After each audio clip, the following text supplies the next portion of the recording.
Most people believe that the inability to start a difficult task is a sign of laziness or a lack of purpose.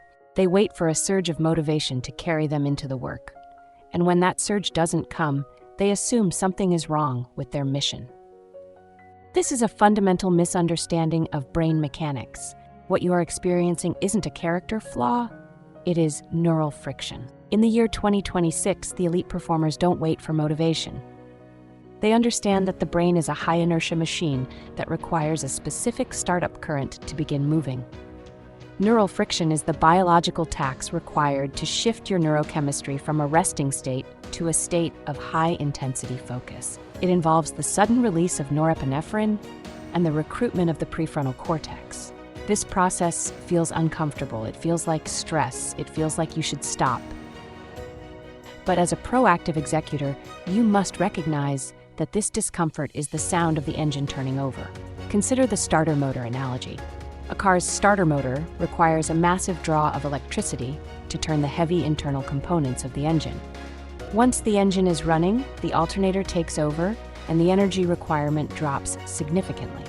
Your brain works exactly the same way. The first 15 to 20 minutes of a deep work session are the most expensive. This is when the friction is highest. During this phase, your internal sensors will report system error. You will feel an urge to check your phone, clean your desk, or find an easier task. This is the brain's attempt to avoid the metabolic cost of focus. Most people quit during this 15-minute window. They stall out before the engine catches. To master the machine-like grind, you must develop a 90% rule. 90% of the battle is simply staying in the seat until the friction clears. Take the case study of Elena, a software architect tasked with building complex systems under extreme deadlines. Elena used to struggle with procrastination, but what she was actually struggling with was the heat generated by neural friction. She re-engineered her workflow by implementing a calibration phase. Instead of trying to solve the problem immediately, she committed to 15 minutes of low-fidelity engagement. Simple, mechanical tasks related to the project that didn't require high-level creativity but kept her in the seat. By the time the 15 minutes were up, the norepinephrine had stabilized, the dopamine was beginning to flow, and the friction had vanished. She wasn't motivated to start, she simply outlasted the startup cost.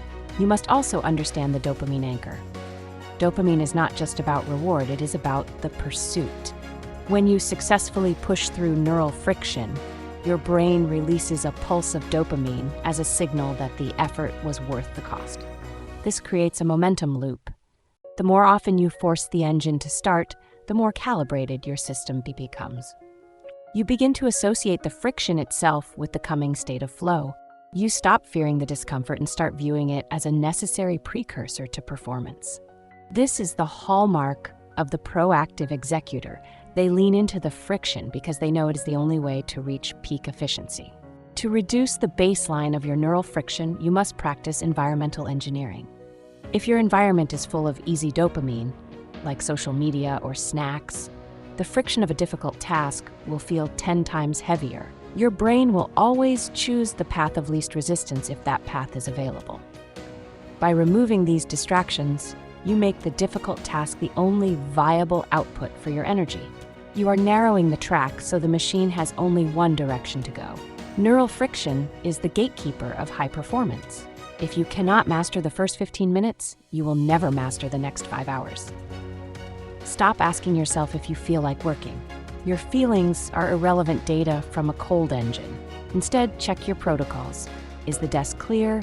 Is the timer set? Is the mission defined? Then turn the key.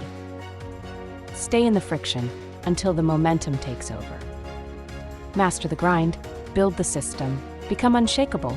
If you're ready to stop being a reactive dreamer and start becoming a proactive executor, hit the subscribe button and join the momentum.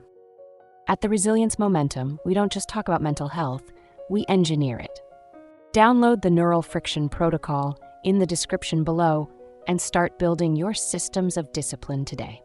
The world doesn't slow down, so the machine has to get better. See you in the next deep dive.